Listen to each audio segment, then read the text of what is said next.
Namaskar. Friends, I'm sure you must have enjoyed the talk by Harold van der Linde about the Majapahit Empire.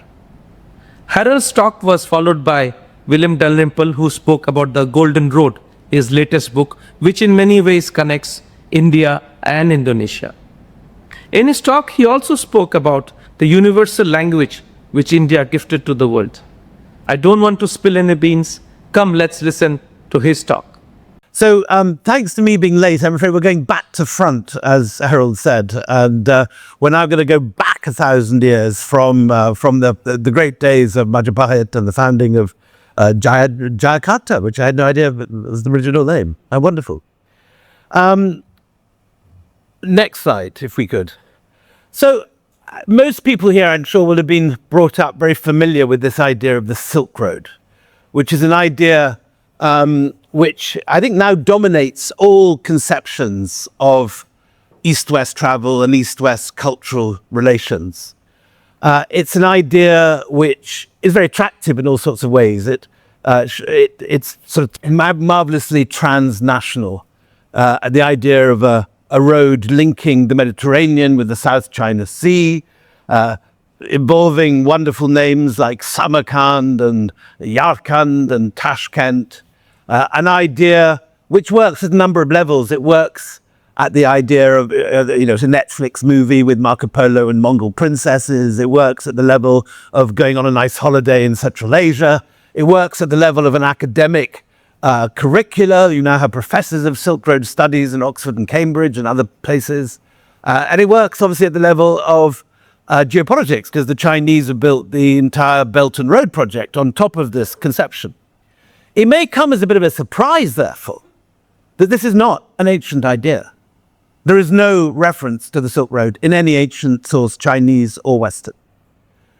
It's an idea that was in fact dreamt up by a German geographer called Baron von Richthofen in 1877, when he was planning a colonial railway line from Berlin to Peking that never got made. The railway was a failure and never got built, but the idea stayed on, the Seidenstrassen, as it was originally called in German. And in 1936, it entered the English language when a Nazi-sympathizing Swedish explorer called Sven Hedin writes his memoirs and calls it The Silk Road in English. And it's really only in my sort of teenage or sort of university period in the 1980s, when I'm at college, that this idea really takes off. There's a big show in the Met Museum, and then it becomes this juggernaut, partly propelled by Chinese influence. Last year, for example, there were two big shows in London: the Silk Roads in the British Museum and an oasis on the Silk Road in the British Library, both of which were paid for by Chinese corporations and Chinese sponsorship. And it's a wonderful idea, and one that certainly was important around the time that Harold was talking about. Marco Polo goes to visit the court of Kublai Khan just when he's planning this little southern foray, and he sets off in 1271. And at that time, you could go from the Mediterranean to the South China Sea in a matter of months, because it was all within one Mongol empire. Kublai Khan was not just fiddling around trying to take the Malacca Straits. He controlled everything up to the Mediterranean. The Mongols had this vast empire that stretched across this entire region. But in a lot of popular conceptions of the Silk Road, you see this idea projected far back beyond the Mongol period. This map, taken at random from one of the 40 books written on the Silk Road in the last decade, has names like Palmyra, Petra, which didn't exist in the Middle Ages and were only classical cities. And I would question very much, this entire book is built around questioning whether that Silk Road ever existed in the classical period.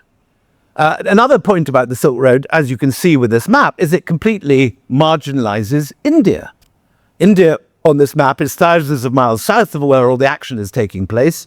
It's just the Himalayas. There's not even a name of a city. The dotted maritime routes just bypass it.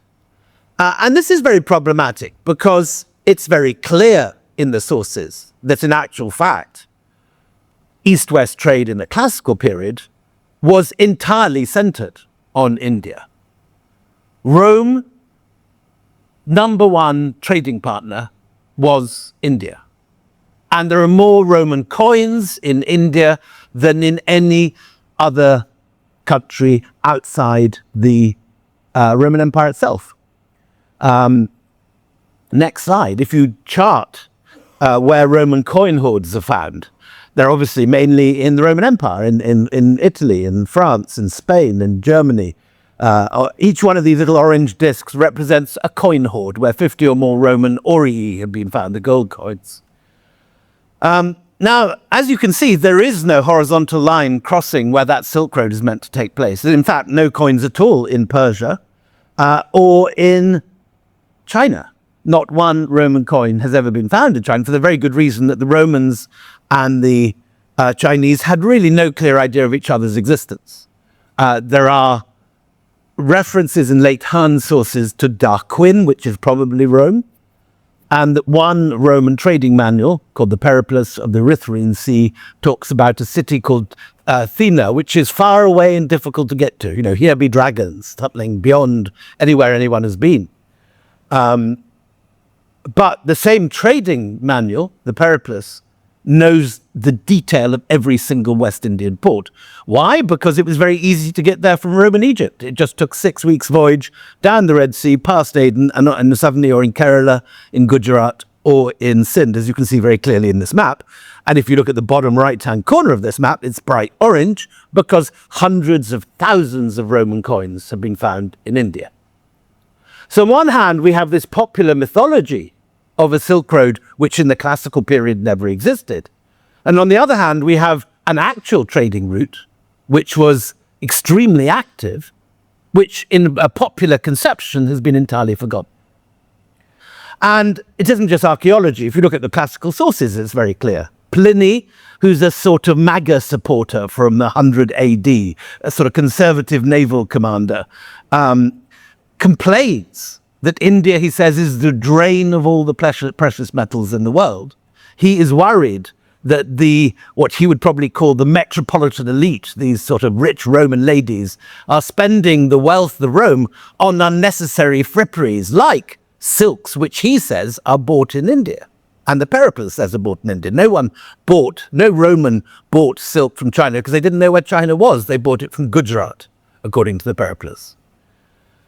And Strabo, another contemporary from the 1st century, describes a trip going around Egypt, showing the new governor, rather like when a grand new ambassador turns up from India. I'm sure lots of people take him on a tour of his new territories.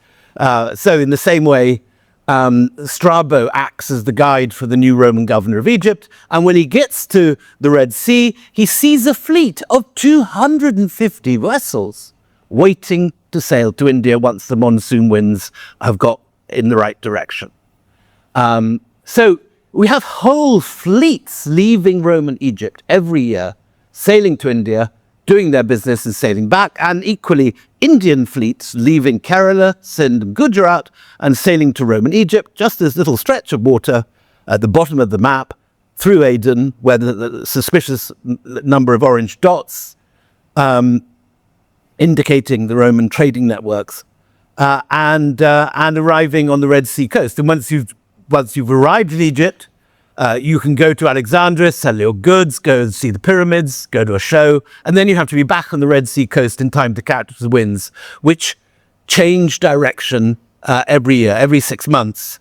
It's as the Tibetan plateau heats up, as the Tibetan plateau freezes, the winds blow in, and as it thaws each autumn, the winds blow out. And this creates a very regular rhythm of monsoon winds, which had been a huge advantage for Indian sailors. Once you've learnt how to surf these terrific monsoon winds, like a surfer in Hawaii, learning to use those waves, you can go turbocharged across the ocean to, either Egypt or to the Malacca Straits. And then you can come back on the reverse wind. So this is a huge advantage for India. India's sailors have always been able to very easily blow out and come back. And it's my contention, which I'll try and show you in the next 20 minutes, that India has been much underrated as a center of trade and ideas, crushed under this juggernaut of the Silk Road. And it's time to recover what was in the classical period a much bigger force of East-West culture and trade that's been completely forgotten. And that this whole trading network, powered by the monsoon winds, has given a tangible quarter of the world that you can call the Indosphere, areas influenced by Indian culture and trade, which has left a lasting mark. So there are three big ideas that I think are connected to this. The first is Buddhism. The second is the spread into this region of Hindu kingship and Sanskrit and the whole body of high classical Sanskrit literature, which obviously has left its mark very strongly on this island in particular, with the Ramayana and so on. But stretching also, from trade, from language, into art, into music, into dance, into textiles. And finally, an idea which we've all forgotten in the West, which is the huge central importance of Indian mathematics. When Mr. Modi wanted to show India's influence in the world, he chose to celebrate yoga. But I think you could have done or still can do, a much more universal gift to the world by looking at the Indian number system, the 9 Indian symbols plus 0, which together allow you to express any number up to infinity. In the West, we know those numbers as Arabic numbers because Europe got it from the Arab world, but the Arab world gets it from India. And if you go to Egypt, they're still called Hindu numbers. But that has not been forgotten in the Arabic world. And once you've got those 9 numbers and this crucial invention of 0, you can do all these massive, fancy, high mathematical trips, algebra, algorithms, binary, place value, tens, hundreds, thousands, tens of thousands, hundreds of thousands. These are the gifts to India, and it is the nearest thing that humanity has to universal language. Any laptop, any mobile phone, anywhere in the world has those 9 symbols and 0, which, as we'll see, start at the time of the Emperor Ashoka and then diffuse out across the world. So we're going to do a bit of a gallop to keep up with Harold's fantastic presentation. So straight on to the first big idea, Buddhism. Next slide. So many people don't automatically associate Buddhism with India at all because there are relatively few Buddhists in India today. But of course, the Buddha, as a historical character in the mid-5th century BCE, lives he has his enlightenment in Bodh Gaya. He preaches his first sermon at Sarnath outside Varanasi. And one of the strange things about Buddhism is that his ideas, his philosophy, his ideas of how to avoid suffering do not really move beyond the area which he preached in, which is the Gangetic Plain, for about 200 years. They remain one of a number of competing sects, and there are many other sects which are competing with them, such as lost sects, such as the Ajivakas, which we've totally forgotten about, where there are caves dedicated to them in the middle of Bihar, but we don't know what all their documents are lost, their doctrines are forgotten. The key thing that saves Buddhism from that fate is, next slide, the arrival on the scene of the Emperor Ashoka. And it's the Emperor Ashoka that comes up with the image now used on the Indian passport, and I think it's on this very podium, in fact, in front of me, on every Indian banknote, on every Indian mission and embassy. And it is sort of Ashoka's kind of nervous breakdown that he has after conquering the Kalinga, when he creates such bloodshed and horror that he has this sort of fundamental questioning of everything and comes out of it recommending Buddhism to his subjects. And not just to his subjects, next slide, he recommends it to his neighbors. He sends what he calls Dharma ministers as far as Cyrene, which is Libya. And these guys spin out. We have echoes of Ashoka's inscriptions on Greek inscriptions way to the west of Anatolia in modern Turkey, except that the Greek Eusebia is used as a synonym for Dharma. So there's this extraordinary influence. The most important, though, of course, is in India itself. Next slide. Having not left the Gangetic Valley and plains, you suddenly find Buddhism seeping down into the Deccan, the gorgeous bodhisattvas of Ajanta being one example. Mahinda, the son of Ashoka, takes it down to Sri Lanka. The king of Anuradhapura converts. Sri Lanka itself becomes a major center of the Buddhist mission. Next slide. And you get in the Deccan this wonderful Bhaja outside Pune, these wonderful rock-cut monasteries, preserving for us the lost Indian architecture of bamboo and wood, which is totally gone in the archaeological record, but which is preserved in this stone sculpture. Just they've sculpted it into the rock face at Bhaja. Next slide. And over the next 200 years, this incredible soft power miracle takes place, which, again, I think the Indians should make more of, and the rest of us should all learn in our history lessons, because it's one of the most extraordinary moments in world history.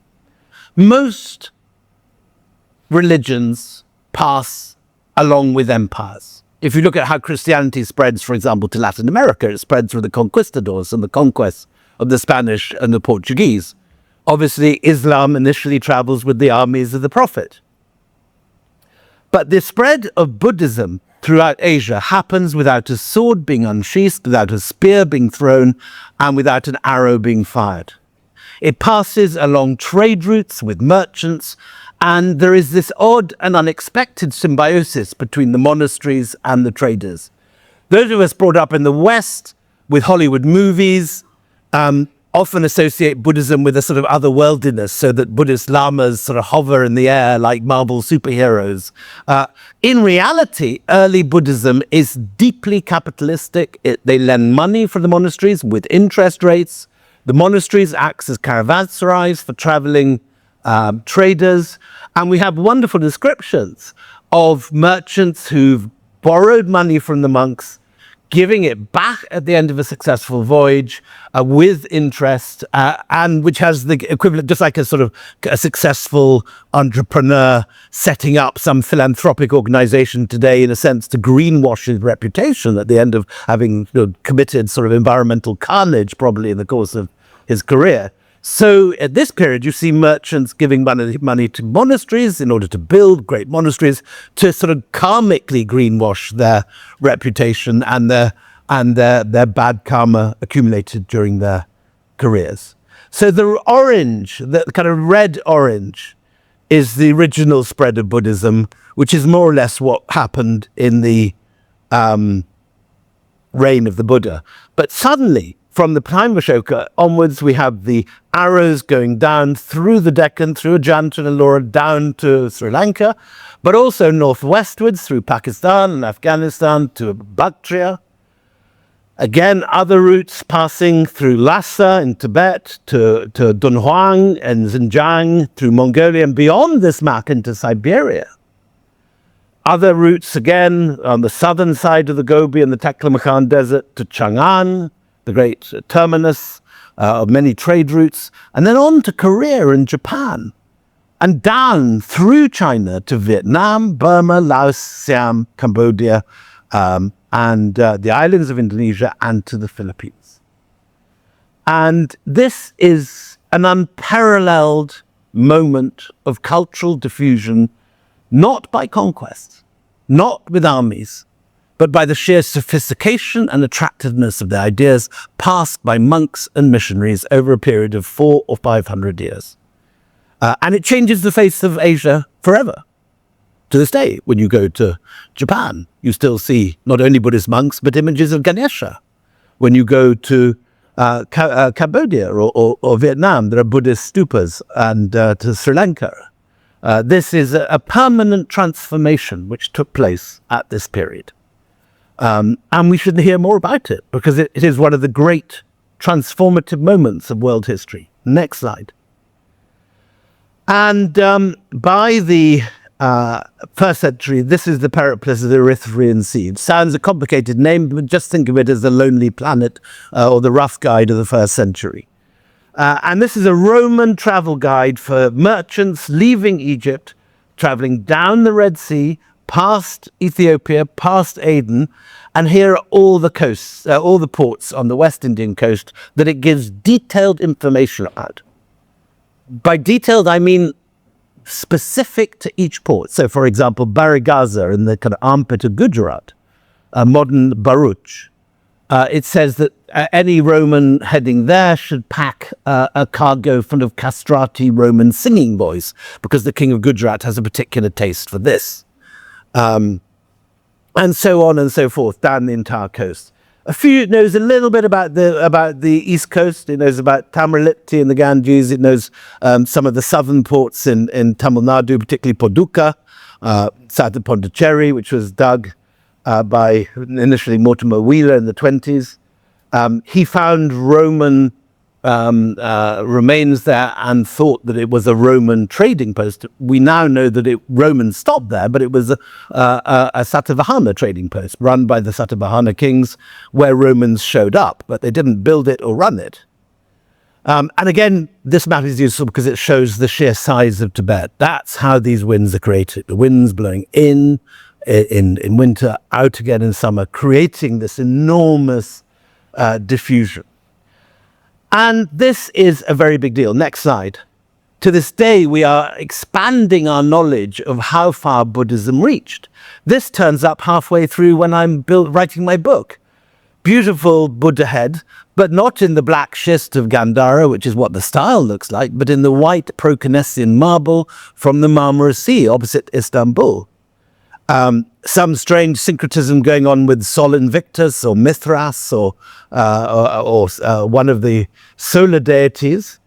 But we know from the archaeologists that what they nicely call the tortellini curls of the Buddha were drilled by a particular drill only in use in Alexandria. So you have Buddhist monuments being sculpted in Roman Alexandria, sent to the Red Sea, where they're commissioned by an Indian sea captain to thank the Buddha or give thanks for his safe arrival at the port of Berenike in the 1st century. We had no idea this existed before, and it raises a whole new range of questions. In the 1st century, 30 miles from where this was found, is the first Christian monastery, the monastery of St. Anthony of Egypt. Can we now start thinking that Buddhism, which had a 300-year-old monastic tradition by this stage, might have influenced the early Christian monks, the Desert Fathers, and created the whole Christian monastic movement? We can't answer that question yet, but we can ask it now, thanks to this. Next slide. And here, another recent discovery, the Muziris Papyrus, gives us the kind of hard economic data that economic historians love. The Muziris Papyrus is just a shipping invoice of the sort that's probably made in Jakarta every day in some office of a shipping company. It is an invoice for a single container that left Kerala in the 1st century and made its way to Alexandria. And the Alexandrian Greek importer is listing on this document the goods, the cost of the goods, and in a nicely Trumpian touch, the 30% tariffs that the Romans charged for imports. This was published before Trump made the tariffs. I don't know whether you've been reading the Golden Row, but I'm sorry if he has. Anyway, this changes everything, because what was clear was that the Indians, I shouldn't say this as an embassy, were clearly ripping off my poor Roman forebears something rotten with the cost of all these goods and making vast profits. I'm sure no Indian trader from the nice Jakarta Chamber of Commerce would ever dream of such extortionate behavior today. But this was clearly a very profitable route where perfectly ordinary things in Kerala, like pepper vines, which just grow very easily all over the place, were being sort of exported at phenomenal prices. And indeed, there are now some estimates that maybe as much as 25% of the Roman government budget came from the customs take, this 30% import tax on the Red Sea. And that therefore, maybe a third of the Appian Way or a third of Hadrian's Wall was paid for by the import of Roman pepper. And indeed, recently on Hadrian's Wall in Northumberland, in the far north west of Europe, they found a very nice little receipt from a character, a young legionary called Gambac, son of Tapo, spending 2 denarius on pepper to try and cheer up some beastly porridge that he was served in Northumberland in the 1st century and give it some taste. As my Scottish ancestors were waving spears and throwing imprecations over the wall from the other side. Next slide. So what were these goods that were being sold? Well, luckily we have some pictures. This is a mosaic in Sicily that shows the products of India. The figure at the center is a yakshi, copied from an Indian model. She's holding a tree. This is something that you get in Indian imagery right through the centuries, up to Rajput and Mughal miniatures of the 19th century. I think the Mughal mosaicist has been, the Roman mosaicist has been slightly distracted by the lovely Yakshi and forgotten the main point of her holding the tree, which is that the tree is meant to blossom into flower when she touches it. It's a symbol of her fertility. What he hasn't forgotten, though, is the exports from India, which are ivory, number 1. She's holding an ivory tusk. There's another ivory tusk behind her. 2, pepper hanging from the tree behind her. 3, wild animals for the circus. And then, in fact, attached to this, I didn't know this when I wrote the book, but I recently went to this place. There is an enormous image of Roman tiger hunters in India hunting the tigers and putting them into cages for export to the Colosseum. Then behind the tiger's foot is, I think, malabathrum, which is a kind of cinnamon-like herb which was used in Roman perfumery. But the most important is on her knees. It is silk. And the Periplus says that you buy your silk from Gujarat because they don't know where China is. And what's interesting is that the mosaicist has made a point of showing the silk as translucent. You can see her ankle through it. Now, this is one of the things that our old friend Pliny gets excised about because, as far as he's concerned, silk is sort of Roman Victoria's Secret porno wear.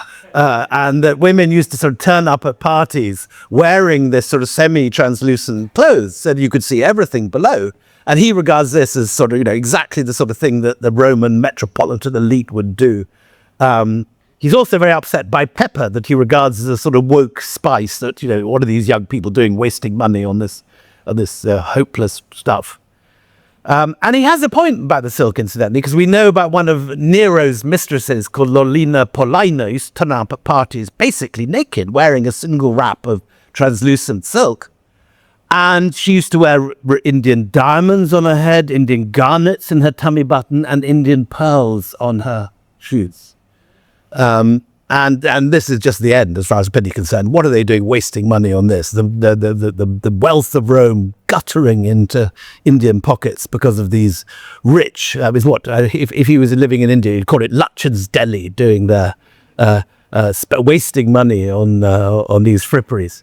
Anyway, it was a big deal. It was an important export trade in highly expensive luxury goods. This is not essential things. No Roman needed to wear silk or have an ivory chair, or indeed hunt tigers in the Colosseum. These were rare, exotic, expensive luxuries that people spent their wealth on. Next slide. And it is a result of the Roman imports into India, because this is obviously a two-way trade, that we have a major change in Indian art. Initially, Buddhist art is aniconic. We just have the wheel of the law, or the flaming pillar on the top left, or the stupa on the bottom left.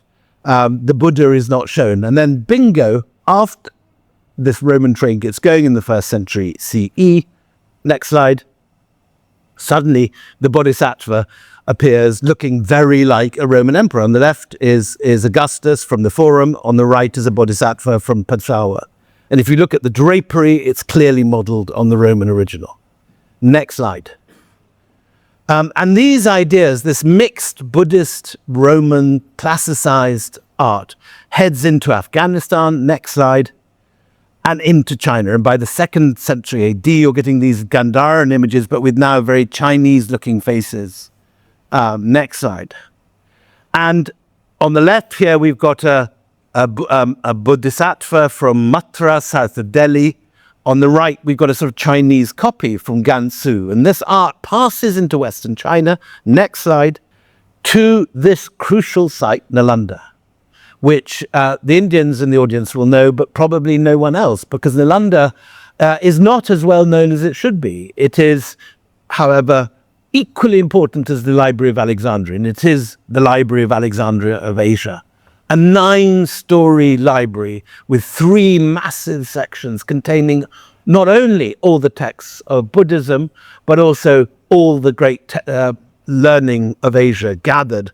And we know that monks came not only from China, like Xuanzang, but from Japan, from Korea, from Indonesia. In Indonesia, the king of Srivijaya sets up an entire college. He gives an endowment which survives. We have the copper plate in the, I think it's in the next slide, but hang on, go back. Important point to note, a familiar floor plan here. Where have we seen university buildings with courtyards and scholars' rooms on 4 sides? This is the basic plan of Oxford or Cambridge or any great university in the West. How does it start here and reach the West? Through Islam.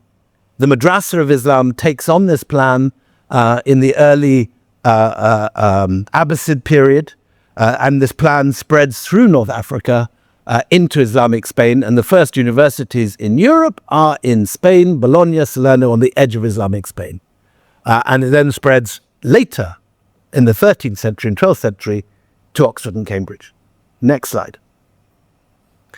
But this is the library. Here, 10,000 monks, according to Xuanzang, studied the different schools of Buddhism, as well as the Vedas, logic, grammar, philosophy, medicine, metaphysics, divination, mathematics, Sanskrit, astronomy, literature, and magic. The library is 9 stories tall, contains 3 divisions, and there are several thousand monks studying in it from morning until night. 100 different lecture halls where people discuss these things, and the students studied diligently without wasting a moment. So Xuanzang is like that kind of, the fresher who's made it to St. Stephen's or to Harvard or to Oxbridge and can't stop talking about how wonderful the university is. He's absolutely bowled over by the scholarly nature of the place, the incredible resources of the library. And he spends 20 years there copying out texts, and then makes it back to China, where the new emperor Taizong builds a copy of the Nalanda library, which still survives, the Wild Goose Pagoda in Chang'an. Next slide. Here on the right is what the library originally looked like on a pilgrim's seal. On the left is the copper plate of the king of Srivijaya. So the guys from this region give a donation of 100 villages to build an expatriate college. So just like you get, I don't know, the Mahendra Humanities Center at Harvard today, set up by a guy who became rich from building jeeps and cars to study at Harvard. So at this period, the king of Srivijaya is setting up for guys from this area to come and study in India. But not just that, you have others from Nepal, Tibet, Sri Lanka, Sumatra, and even Korea. Next slide. Now, when Xuanzang gets home, he finds an unexpected ally in Taizong's bed. And this is this young woman, Wu Zetian, who's one of the most extraordinary figures in Chinese history. She's only probably about 15 when Xuanzang gets back. She wasn't normal, well, it wasn't abnormal, sorry, at the time. It was a normal time for someone to enter a harem. But, next slide.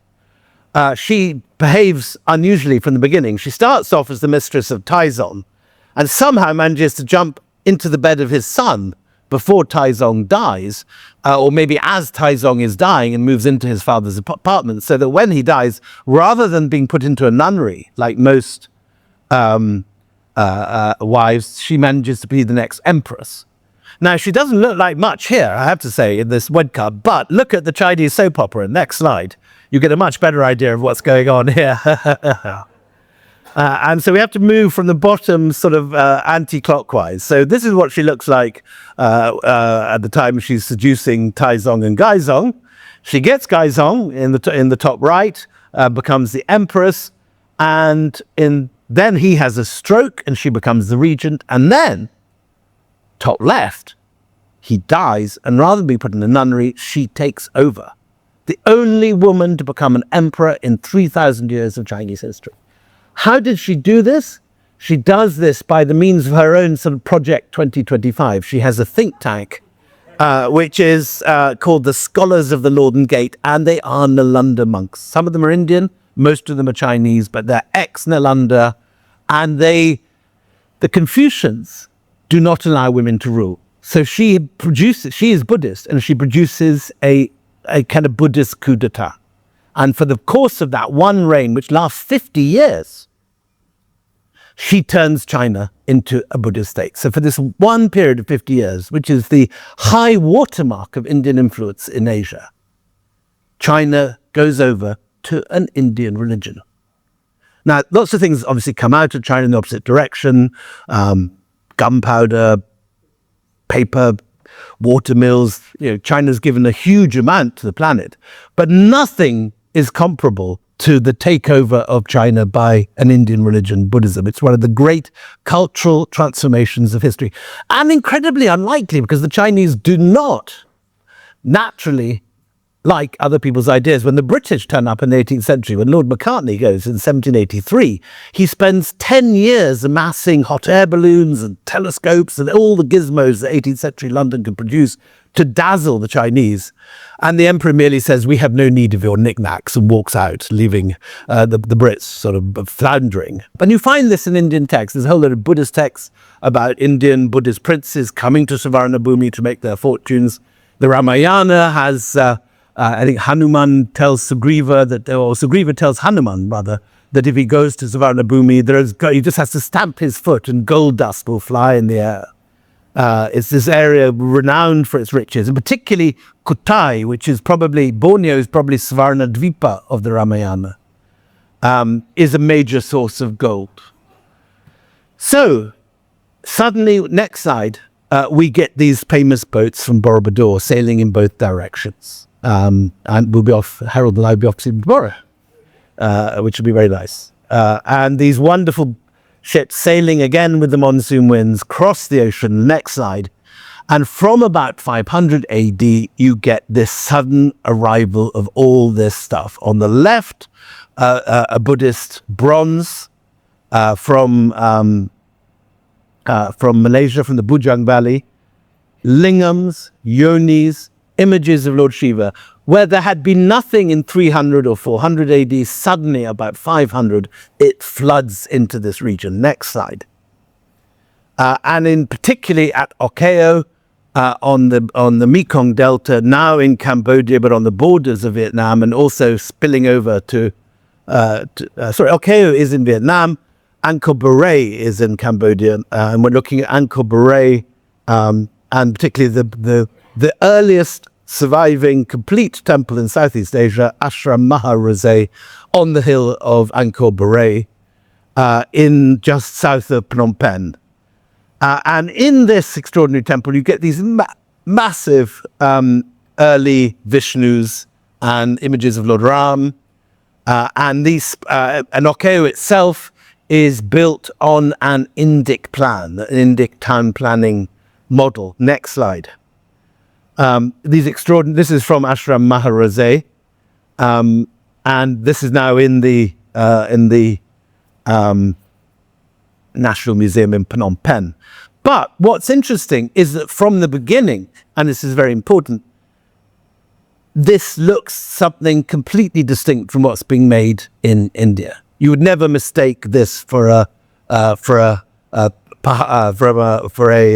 Pallava or Chola or Chalukya image.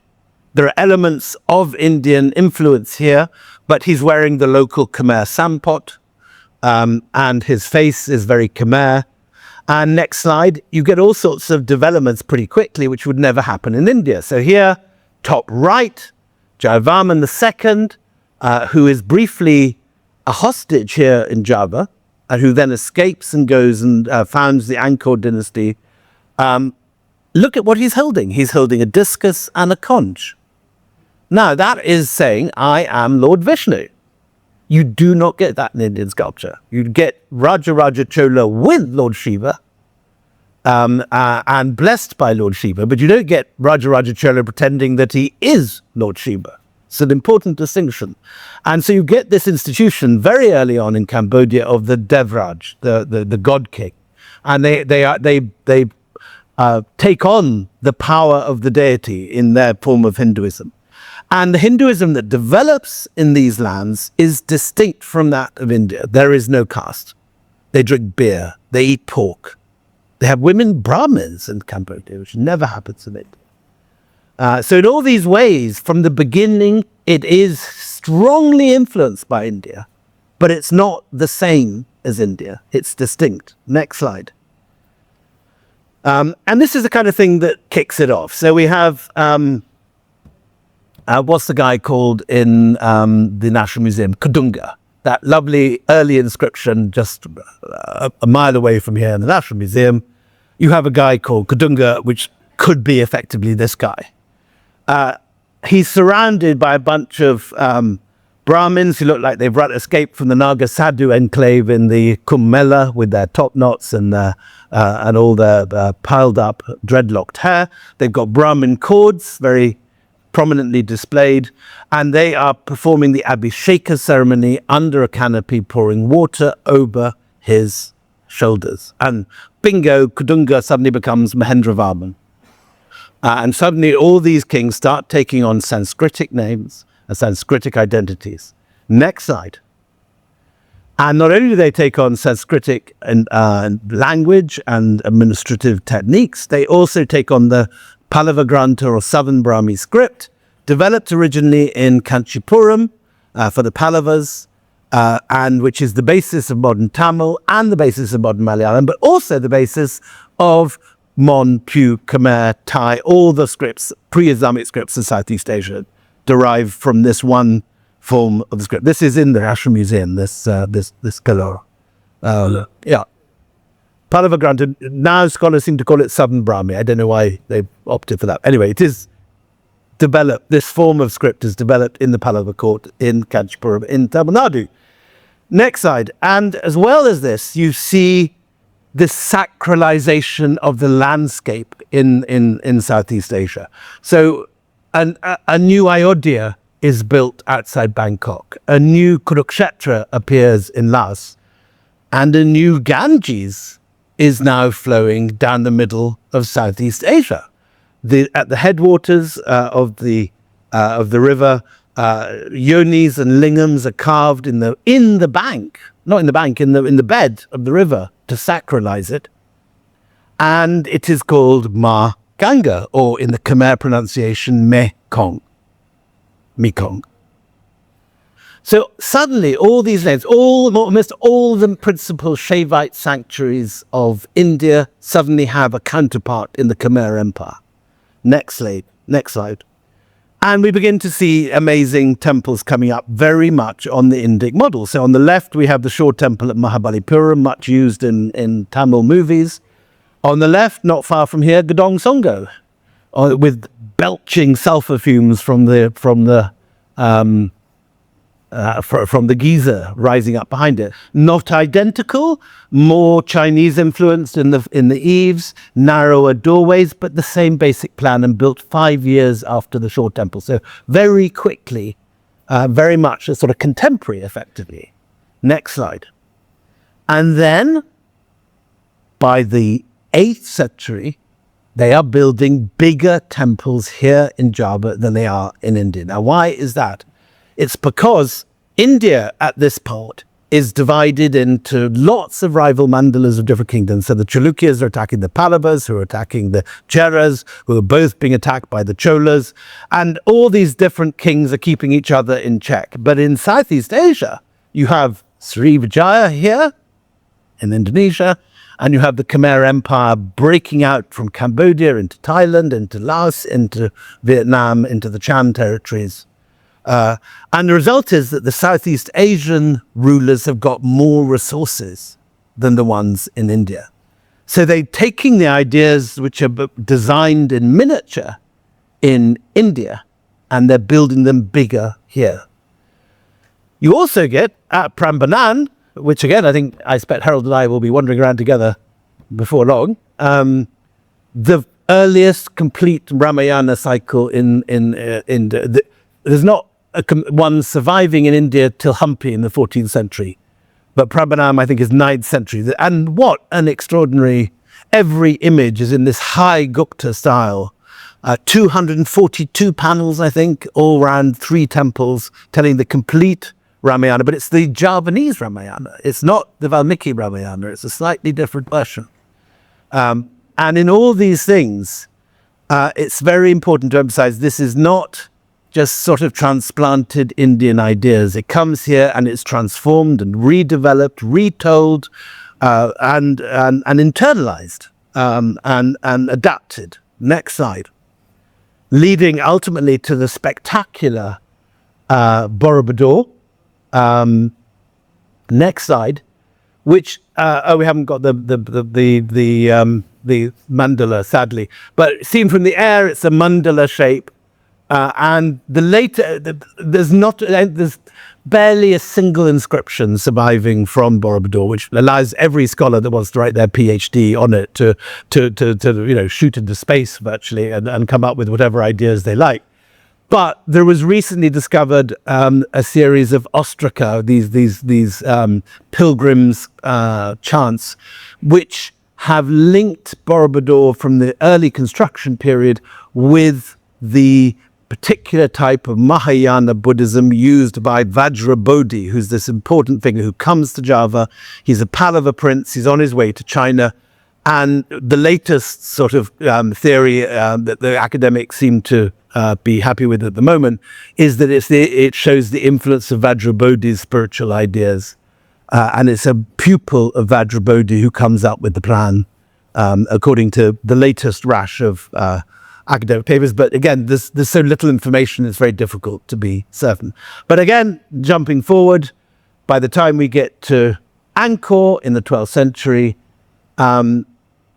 it is one of these extraordinary things that the largest Hindu temple in the world is not in India. It's still, even now, in Cambodia. Today Angkor is a Buddhist site, but it was originally a temple to Vishnu, built by Suryavarman II in the 12th century.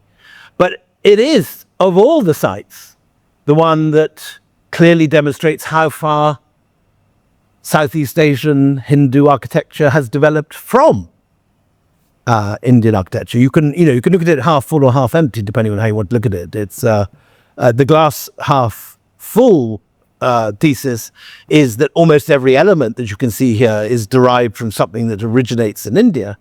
On the other hand, there's absolutely nothing in India with a quincunx, 5 towers rising out of the... You certainly don't get in India a plan centered on a central tower where the ashes of the founder are kept, because in India, the ashes of the great Rajas are in chakris outside or on the ghats. They're not in the temple. So, as Tagore nicely puts it, everywhere I could see India, yet I could not recognize her. And that's a pretty good compromise, because this is something that academics go backwards and forwards fighting about. How much is there such a thing called Indianization? And Angkor is really the best example of this. Every element comes from India, and yet there's nothing in India like it. And there's certainly nothing in India on this scale. Next slide. Because it is 4 times the size of the Vatican City. It's the largest medieval religious monument in the world. Angkor had 1.2 million people. Greater Angkor had 1.2 million people when London had about 15,000. It's absolute whopper. And it's the greatest Hindu temple, and also the most powerful Hindu empire. Don't tell Mr. Modi, but the Khmers would have taken out the Cholas in a trice. They had far larger armies and far bigger kingdoms. So this weird moment when Southeast Asia becomes the most powerful Hindu empire in the world. Next slide. So just to finish off the story of Indian mathematics in 3.5 minutes. So you can all read the Sanskrit in the middle, 270. How come we can all read that now? Next slide. So during the Gupta period, you have this astonishing artistic and scientific revolution.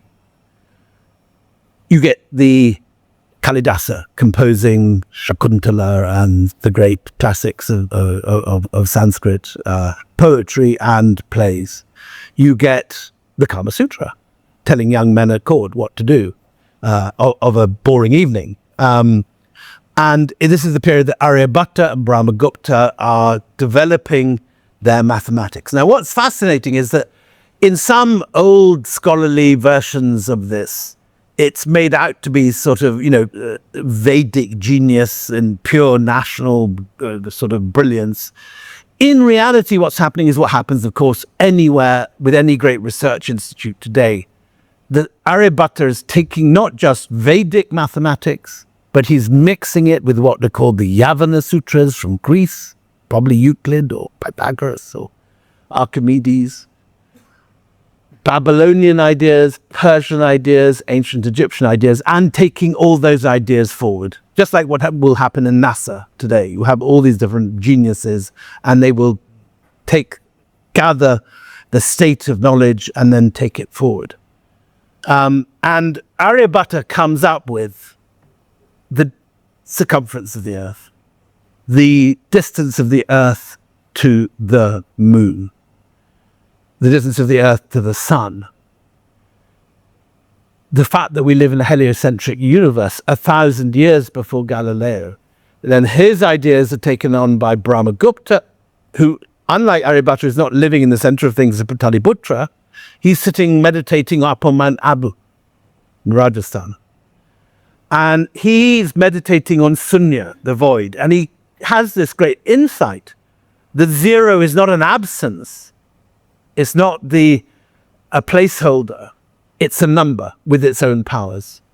And that he comes up with 40 definitions of zero, such as 40 is the number, zero is the number if you take a number from itself. Once you've got that, you can have place value, you can have algebra, you can have algorithms, you can have all the fancy higher mathematical tricks. But Brahmagupta and Aryabhatta, between them, come up with the 9 Indian number symbols. Next slide. Go back one if you would. This is the second row, middle, between the two tadpoles, the little dot. That is the first dated 0. K127 in Siem Reap. Next slide. Bottom right. That round 0 on the second row is the first 0 in the world with R0, with the round pyramid shape. How does that come to us now all over the world? Next slide. So this is a very simple diagram which should be taught in every school in the world, because everyone in the world now uses this number system. Starts with Brahmi in the 1st century. Gwalior, that inscription I just showed you, is second, and then it splits in 3. The Sanskrit Devanagari numbers continue in India. The Arabs use a slightly different form of the 9 symbols and 0 in the Arab heartlands, the East Arabic numbers. But look carefully what's happening in Morocco, Algeria, and then Islamic Spain. That is our numbers, and by the 16th century, they clearly are the numbers we all have on our calculators, our cell phones, our laptops today. India's greatest gift to the world, the nearest thing the human race has to universal language. So how does it leave India and travel over? Well, first stage, next slide, improbably, is through a Disney character. I'm not making this up. Jafar in the cartoon Aladdin is in fact a real character. He is the 3rd generation of a series of Abbasid viziers of Baghdad called the Barmakids. The Barmakids were originally Buddhist abbots from Afghanistan, and one of the granddads of the Barmakids goes to study higher mathematics in Srinagar, which is the main center of mathematics in India at the time. Using their mathematics, the Barmakids, now converted to Islam, become just like every big multinational in America seems to be run by Indian accountants now. So the Abbasid Caliphate was also run by Indian accountants, the Barmakids, who used their facility for numbers and the Indian calculating techniques of Aryabhata and Brahmagupta to run the accounts of the Abbasids. And once the war is won, they get made the viziers and they build Baghdad. And they Arabicize their name from Pramukh, Sanskrit just means boss, to Barmak. And so the Barmakids, 3 generations, culminating in Jafar, who is the vizier of Harun al-Rashid, the greatest of all the Abbasid caliphs. The first thing these guys do, next slide, is the one after that maybe. Here we go. So, they call over to Sind. Any Sindhis in the room? Yes, yay! Well, this is your big moment. So Sind sends an embassy, or is invited to send an embassy to Baghdad, bringing the works of Aryabhata and Brahmagupta to Baghdad. But initially, no one could really make much head or tail of it because both Brahmagupta and Aryabhata write in sort of rhyming Sanskrit slokas that are so dense and difficult that it's almost impossible to translate. But eventually, a kid is found up in Khwarazm, which is modern Khiva in Uzbekistan. And he comes down to Baghdad, he translates this, and it becomes, go back one slide. This is Al-Khwarizmi, the guy from Khwarazm. And Al-Khwarizmi translates this. He does more than translate it. He produces this extraordinary book. Go forward 2 slides now. With the snappy title, The Compendious Book of Calculation by Completion and Balancing According to Hindu Calculation, makings of an instant bestseller. Because it's got such a clumsy name, everyone just knows it by its nickname, which is Algebra. Algebra. And this book goes viral. And everyone across the Islamic world for the next 300 years learns their mathematics from this book. Goes all the way to Islamic Spain, and by 998, Christian monks are using the Indian number system, and knowing that it's the Indian number system, they call it the Hindu number system, in Barcelona, in Christian Europe, on the edge of the Islamic Spain. But if we just go back a slide, it doesn't spread beyond that. Here's Barcelona is here. So Brahmagupta's book has spread right across the Arab world, through North Africa, through Algeria, through Morocco, through Islamic Spain, and reaches Barcelona, but it doesn't go any further. And for 200 years, Europe continues to use the old Latin number system, XV1, LMX, XXX, XV1. Try giving your phone number to the pretty girl on your right in Latin numbers. It'll take you half an hour. It's a very clumsy number system. And then a miracle happens. 150 years later, Pisa is doing badly because Venice and Genoa are doing much better than Venice. They've got more colonies, they're making more money. So Pisa decides to found a trading colony in Algeria. And they found a trading colony in the town of Bujaya. And they send a senior merchant from Pisa to run this, and he brings his kid. And the kid goes to school in Bujaya, learns Arabic, becomes completely fluent, learns Al-Khwarizmi's maths, which is by then the basic textbook all over the Islamic world that any teenager well-educated in the Islamic world will use.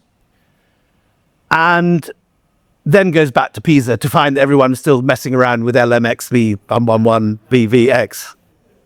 So he writes a book called the Liber Abaci. Next slide. Next slide after that. And it's Fibonacci. Fibonacci is the kid who's done this. Fibonacci learnt his mathematics from Al-Khwarizmi, but unlike Westerners today who call their numbers Arabic numbers, Fibonacci calls it the Hindu method of calculation. And when he writes his Liber Abaci, he specifically attributes it he doesn't know the names Aryabhata and Brahmagupta, but he does know that it comes from India. He calls it the Hindu method. And the meridian for his astronomical calculations is a place that he calls Ajin. He doesn't know where it is or what it is. It's Ujjain in Madhya Pradesh. It's the meridian that is used for all the astronomical calculations. Now, luckily for us, not only was Fibonacci a bit of a superstar, his king, Federico II, Frederick II, is the biggest genius of anyone in the Middle Ages. When he hears of Fibonacci's Liber Abaci, he calls for a copy, reads it, and then goes all the way up to Pisa from Palermo to meet this guy. Imagine, I don't know, Trump going to Detroit or California to meet someone that had written a mathematical text.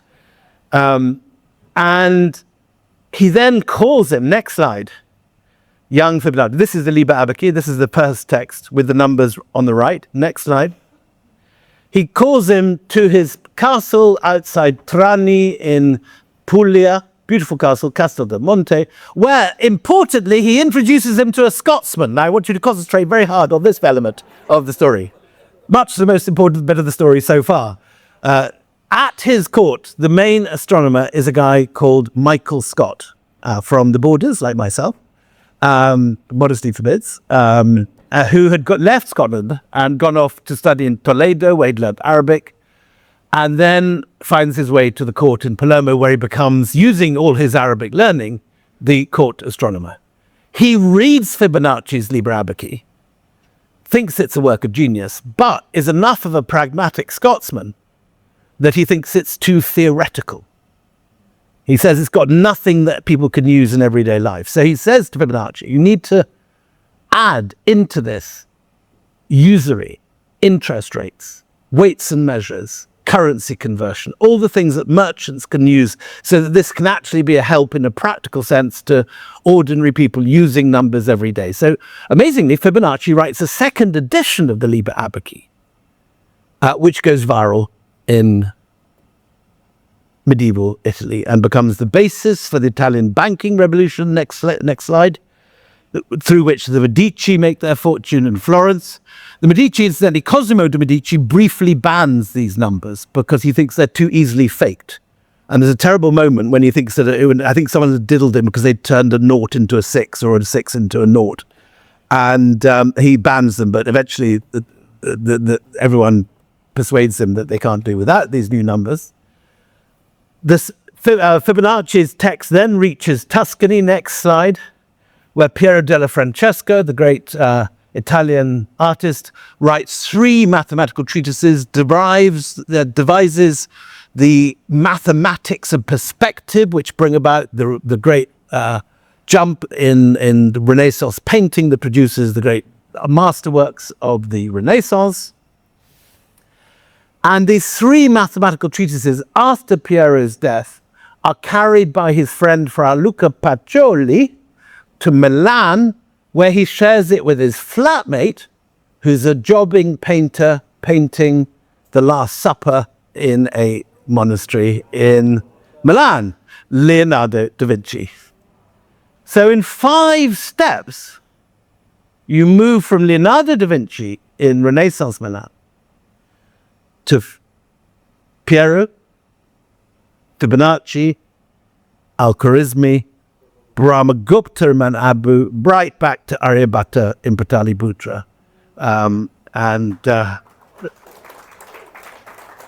That is how we get our numbers, which should be taught all over the world, and is not. But the next thing that happens, next slide, is it goes to England and you get the East India Company and the whole thing goes to hell in a handcart. But that's a different story for another night. Thank you very much.